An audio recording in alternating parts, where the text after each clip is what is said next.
spicy. हाँ Can you make it with less chili? छिली एकरा के केगा छिल के नहीं खा जाता है, खड़े खा जाता है, खड़े। No.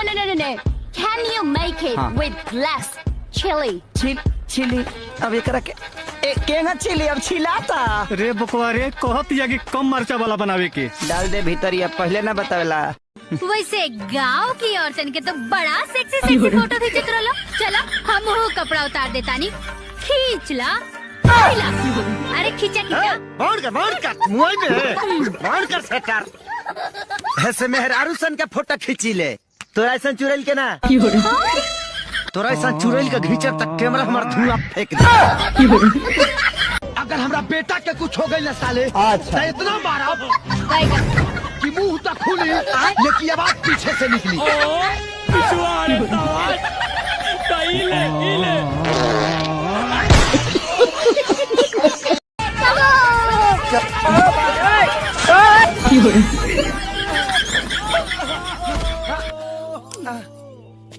बोलो कहो नौदी के मरीज इतना बढ़न बुलंद तो के दिखाई नहीं के दे।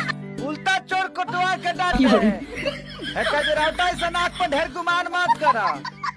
एगो तो हमरा है गाड़ी के चिथड़ा उड़ा देलू, पता ना गोलुआ के मरलू कहाँ झुलुआ खेलता है।